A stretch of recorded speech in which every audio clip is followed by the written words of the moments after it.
What's the dumbest reason you've heard for a couple getting divorced? Apparently, from what my dad told me, my mom divorced him because in a past life, she was a Native American, and my dad was the cowboy that killed her. My dad realized the crazy and didn't fight it. Oh, and apparently she told him there's an entity on Jupiter who protects Earth from world-ending asteroids, so thanks to that entity, I guess. I knew a couple who had been married for 25 years, and were always supporting each other in what they wanted to do, got on well, doted on their daughter, shared hobbies, and from the outside seemed happy. She called me to say they were divorcing, and when I asked if there was anything I could do to help, or if she would like me to babysit while they went to couples counseling, she said no. He wanted the heating on all day every day, and she found it too warm, so there was no way to recover from this. I'm assuming there was more to it.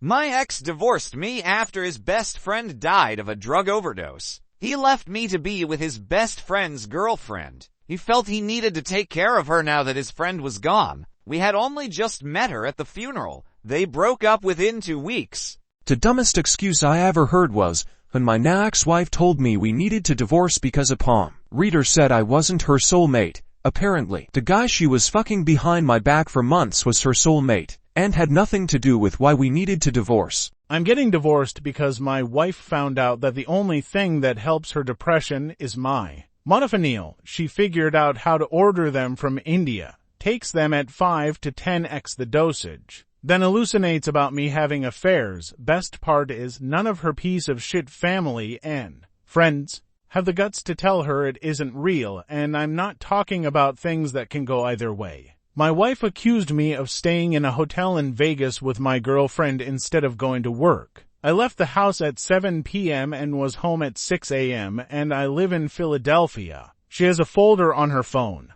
labeled evidence with hundreds of screenshots of absolute nonsense. It's heartbreaking. My FN was wanted for murder in Oregon, so her husband said divorce me. And then they can't make me testify against you, so they divorced, and lived together for the next 50 years. In Washington State. No, I know, it doesn't make any sense to me either.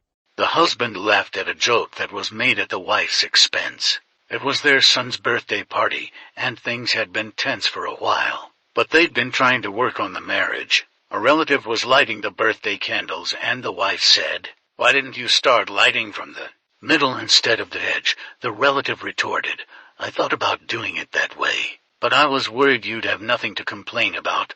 The husband laughed. The wife stormed off. And that was the end of that, as is always the case.